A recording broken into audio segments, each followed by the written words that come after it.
Today I'm making somewhat of an unusual recipe that uses 3 ingredients I found myself with about a year ago.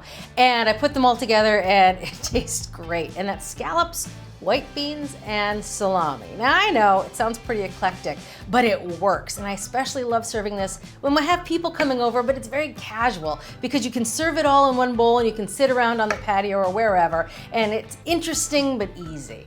And I'm gonna serve them with some homemade breadsticks. Now for the homemade breadsticks, you can use pizza dough from your local pizzeria place. We have a great one down the street. Or you can use it from the store, or you can make your own. And today I'm gonna show you how easy it is to make your own. Now I'm using bread flour because it has a higher protein content, which means more chew. And you can weigh or measure the ingredients. I find weighing baking ingredients a little bit easier, especially if the ingredients are a little on the unusual side in terms of amounts. I'm gonna tear the scale. We're gonna start with 1 1/3 cups bread flour, which will measure about 7 1/3 ounces. 7 1/4. And a little. There we go. 3/8, perfect. All right, next we're gonna add some semolina flour. Now, if you don't have this in your pantry, it holds for a long time, and once you start making this dough, you're gonna run through all the semolina. It adds a wonderful nutty flavor and some good texture. So to this, we're gonna add 1/2 cup of semolina, or 3 ounces. Tear it again. 7/8, oh, just a little bit more. 3 ounces. Last but not least, we're gonna add some instant yeast, and you definitely wanna use instant yeast or rapid rise yeast here because you don't need to proof it ahead of time. You can just add it right in with the dry ingredients. We're gonna add a whopping 2 teaspoons of yeast. Now, I always have yeast, I buy it in bulk and I keep it in the refrigerator in a big glass bowl like this. But if you have the packets, 1 packet is a little more than 2 teaspoons. A packet is generally about 2 1/4 teaspoons. So 1 packet will yield enough for this dough. Last but not least, we're gonna add a little bit of sugar to the dough. Add sweetness also, it's good food for the yeast. We're just gonna add 2 teaspoons of sugar. So we're gonna make this dough in the food processor. It's an easy way to knead the dough and pull it together. And there's really no need to pull out a plastic dough blade. The metal blade actually works just as well, if not a little better. So with the metal blade, we're gonna add all these dry ingredients. I'm just gonna give it a whiz for about a second or two just to combine those. All right, so now we're gonna put together the wet ingredients for the dough. We're gonna use warm water. Now this water measures about 115 degrees, thereabouts. You don't want to go over 120, but you want it to be over 110. Yeah, 111, perfect. That warm water is crucial for activating that yeast and making this a quick rising dough. Now this recipe uses a 1/2 cup of water plus 2 tablespoons, which is kind of annoying to measure if you're using liquid measuring cups. So instead I'm going to weigh it on a scale because it's just 5 ounces. Perfect. Next is the secret ingredient. It is beer. And not just any kind of beer. You want a light beer, a lager, because it is a mild flavor. It's weedy. It has that fermented flavor that you want in the dough. You don't want to use a dark beer. I call beers like this, I call them lawnmower beers because they taste really good after you've mowed the lawn in the summer and it's ice cold. So you want a lawnmower beer for this. You only want about 1/4 cup. All right, so we're going to add that right to the water because we're going to add all the liquids at the same time. Next up, we're gonna add some olive oil for flavor and dough flexibility. You don't need a lot of olive oil, just 1.5 teaspoons. Teaspoon. I know I'm using the teaspoon measure to measure 1/2 teaspoon. Crazy. All right, I'm going wild. So you wanna add some vinegar, which adds not only a good flavor, but it acts a little bit as a dough conditioner. You just want distilled white vinegar here, and I happen to have a huge jug of it because, well, I have a 12-year-old and we like to make volcanoes. And of course, this is the vinegar of choice for volcanoes. All right, so we only need 2 teaspoons of vinegar. So 1, 2. So now back in the food processor, we're gonna take the feed tube out and I'm gonna pour the liquid through the feed tube while the processor is running. It's gonna form a quick dough. So we're gonna let this dough rest for 10 minutes, and that resting time has a name. It's called auto lease. I know, it sounds like you're leasing an auto, but really it's for resting dough. And what happens is the flour hydrates with the moisture that helps build gluten, and the yeast gets time to activate. Now we haven't added the salt because the salt impedes both of those things. So we're gonna add the salt after the 10-minute rest. Love what you're watching? Take your cooking to the next level with our Essential membership. Get instant access to thousands of recipes, tips, techniques, product reviews, and step-by-step videos. Our Members app allows you to search by ingredient, set dietary preferences, and save your favorite recipes. For those looking to level up, our newest feature, ATK Classes, offers more in-depth instruction led by ATK experts, so you can gain greater confidence in the kitchen. Start your free trial by visiting the App Store or going to americastestkitchen.com/YouTube today. That dough has rested for 10 minutes and it's time to add the salt. We're adding 2 teaspoons of table salt. We're gonna add the salt right to the food processor. And now we're just gonna buzz this together again until it breaks up and forms a nice satiny ball. That is perfect. Gonna dump this out onto a floured work surface. You're just gonna knead it a couple times, about 10 seconds. Really bring it together. And this is where this dough really pays off. The dough is nice and warm, it's easy to use. And we're gonna shape it right away. In fact, if you were gonna make pizza with this dough, and the pizza with this is fabulous, you could shape it right away into pizza rounds and be ready to go. To shape this for breadsticks, I'm gonna cut the dough in half. And here I have a rimmed baking sheet lined with parchment, and I sprayed the parchment with vegetable oil spray so that it's nice and slick. That way the dough won't stick. Now I'm gonna just stretch this dough, and I'm gonna make rectangles, or loose rustic rectangles. And it's about the width of the baking sheet and about 5 or 6 inches wide. And it's a combination of using your hands like this and stretching it.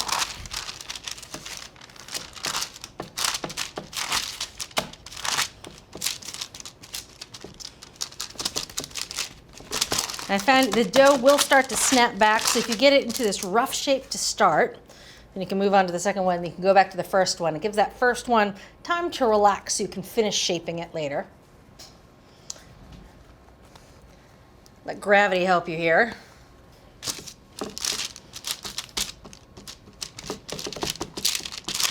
I like greasing my hands for this rather than flouring it because it just works better. Most important is not the shape, because we're going to cut them into breadsticks, but that they're the same thickness so that it bakes through at the same rate. So worry less about the shape and more about the thickness. Now the key to this recipe is letting this sit like this for 30 minutes. That's the only rising time we're going to get out of this dough. So to let it rise, we're going to take some plastic wrap. I'm going to grease it down, that way the dough won't stick to the plastic wrap, obviously. So that's it for making this dough. I'm gonna set it aside for about 30 minutes till it gets a little puffy. And then when we come back, I'll toss it with some fresh herbs and we can put it in the oven.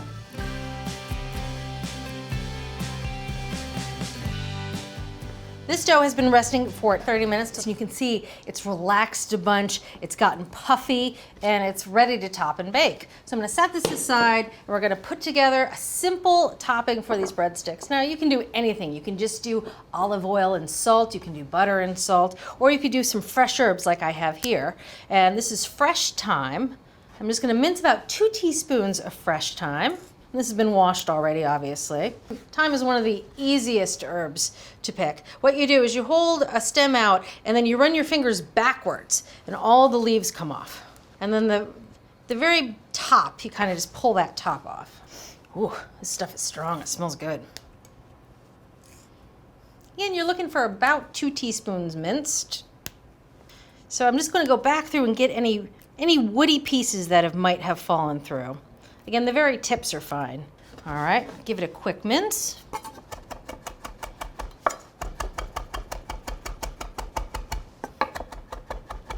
All right, that's good. Put this in a bowl. We're gonna combine it with some dried oregano. Now, if you have fresh oregano, that tastes great here too.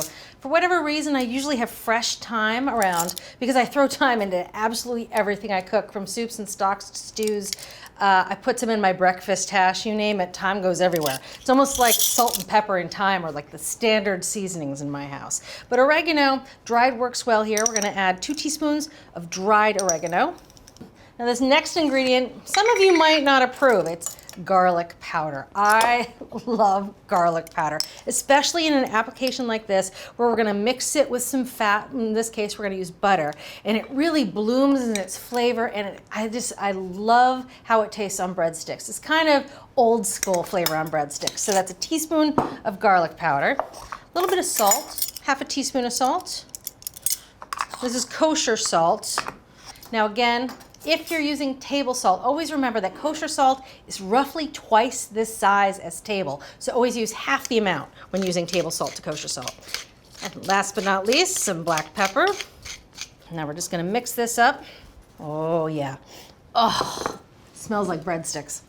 Okay, now we're gonna add just a little bit of butter. And here I have my favorite butter melter pan that my dear friend gave me. I love it because it's got a little wood handle. It melts it nice and easily. It's easy to pour. And also I like the color because the color looks like butter. All right, so it's about 3 tablespoons of unsalted butter. We're just gonna brush it on the top, about 1.5 tablespoons on the top side, because we're gonna season both sides of this dough. That is the key to making these breadsticks really have flavor all the way through. And we're gonna sprinkle it with half of these herbs.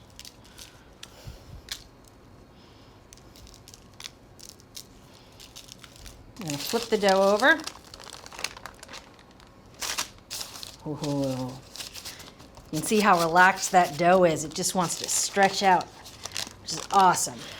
So this is the time that you can reshape your dough and make any parts of the dough that were a little thinner than the other parts. This is when you can readjust and make it all the same thickness. There's a little thin right there. Sometimes I like the thin parts, especially when they make those bubbles. Those are the ones that wind up on my plate.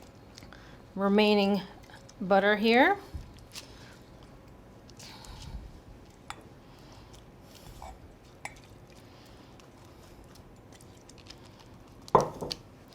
And rest of these herbs.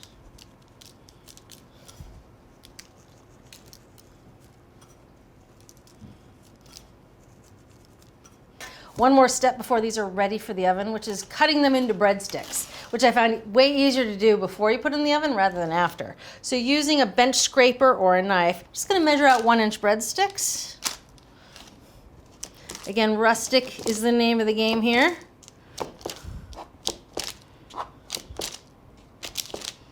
Oh, I like this big one on the end as it is. Someone's getting a nice fat one on the end. All right, so into a ripping hot oven, 450 degrees. These only take about 10 minutes to bake.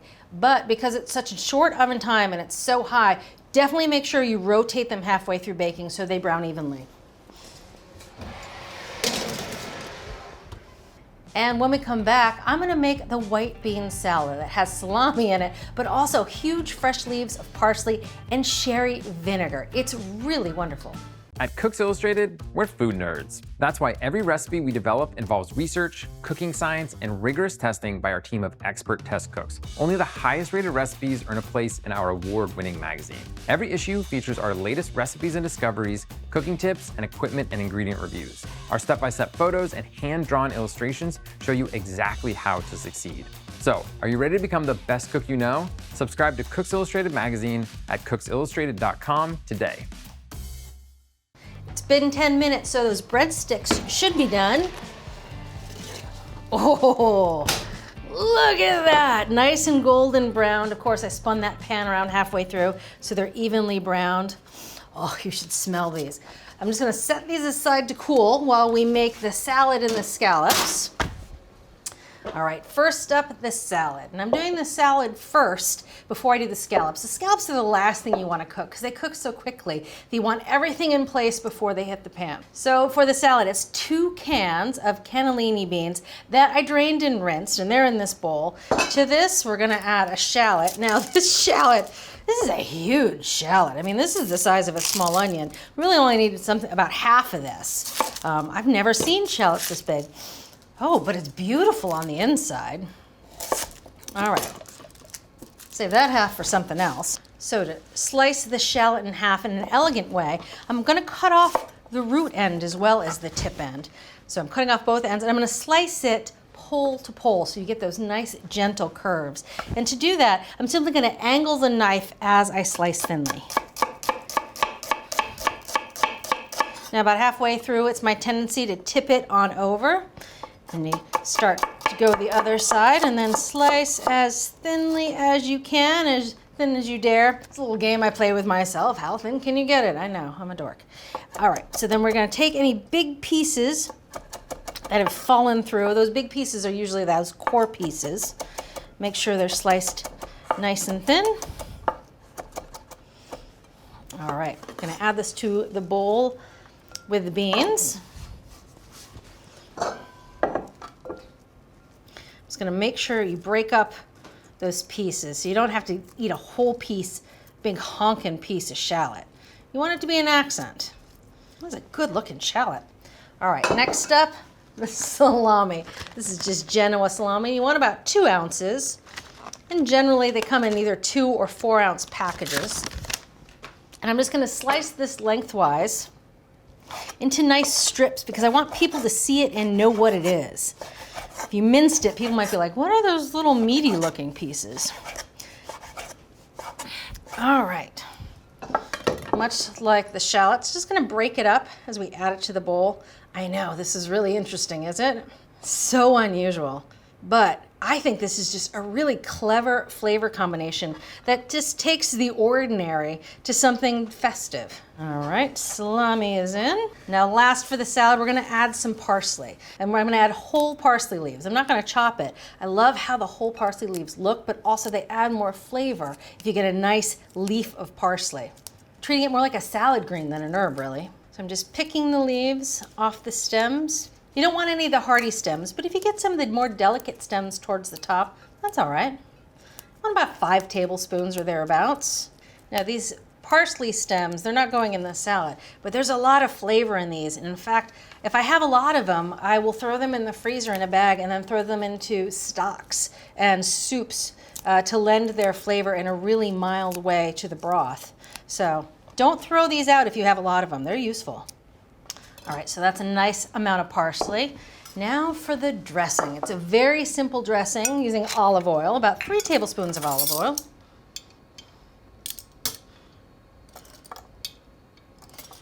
Now it's time to add the vinegar, and you can use any vinegar you want here. Red wine's great, white wine, champagne would be lovely, but I'm gonna use sherry vinegar. If you don't have sherry vinegar in your cabinet, time to get some. It has a unique flavor, it's floral, it's fruity, and in a weird way, it pairs the flavors of the beans and the salami together in just a really clever way.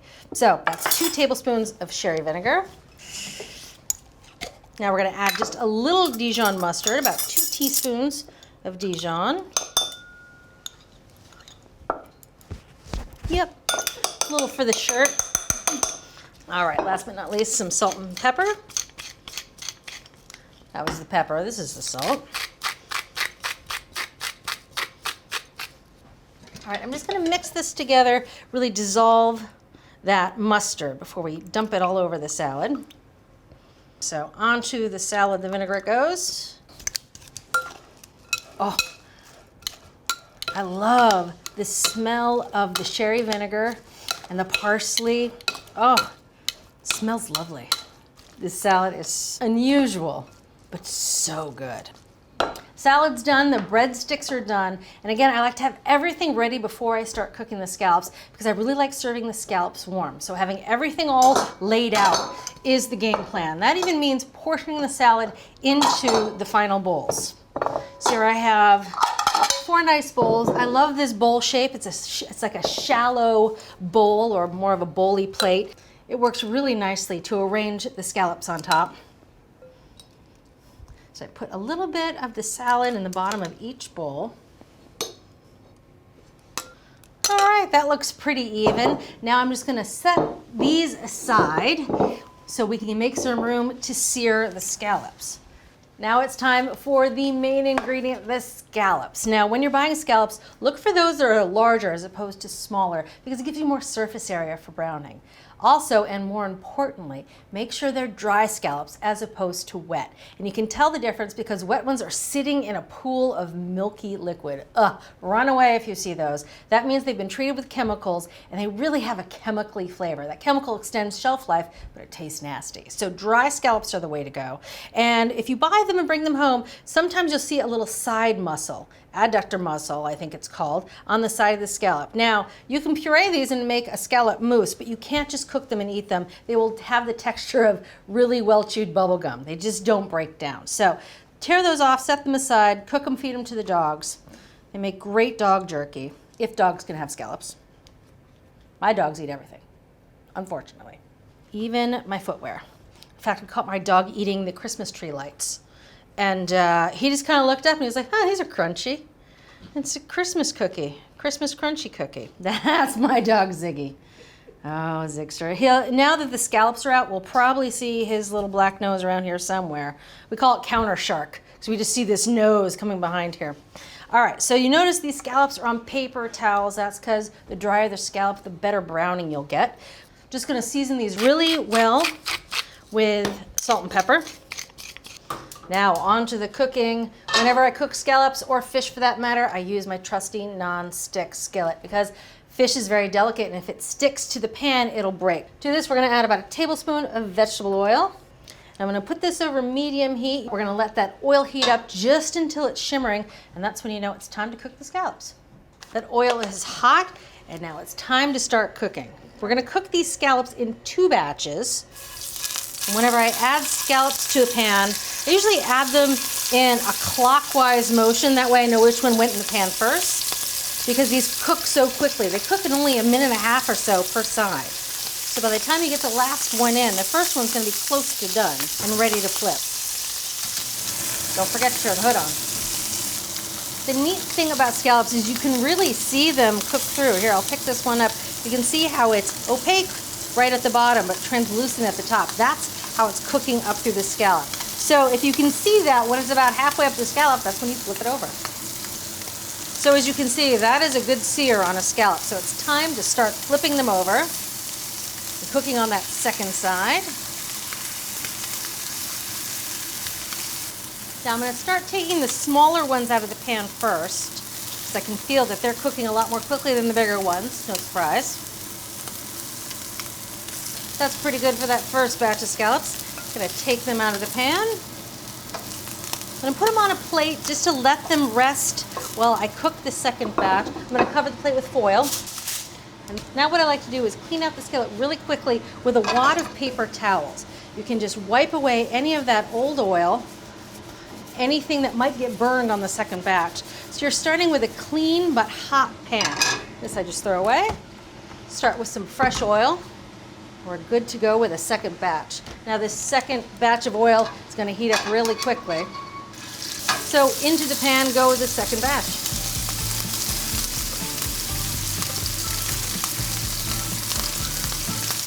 Scallops are freshly seared.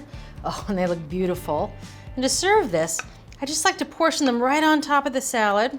Let's see, we'll start off with 5 per person and then we'll see how many we get. 5 or 6 per person is usually plenty. The scallops are so rich on their own. You really can't eat more than that.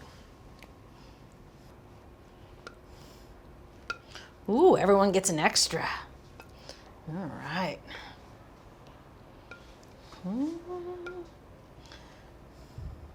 Save 2 for the pups. All right, now for the breadsticks. Simply take the breadsticks and you can tear them apart. Oh yeah, and just put them on the side like that.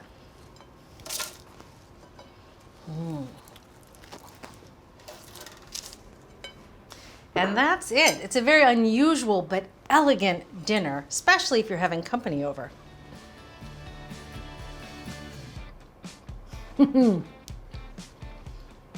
That unusual combination of flavors of the salami, the parsley, and the sherry vinegar with the backbone of the creamy white bean and the richness of the scallop.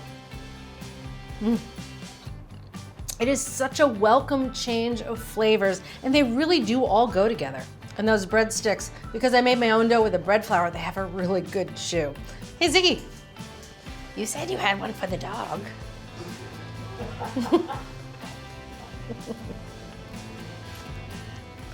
All right, get down. Well, that's it. I'm just gonna gather everybody. We're gonna take our plates and eat outside because it's such a gorgeous day. Siggy, go ring the dinner bell. If you're ready to take your cooking to the next level, head over to americastestkitchen.com and get a free trial of our ATK Essential membership. While you're there, you can sign up for our free email newsletters and download our app. So, what are you waiting for?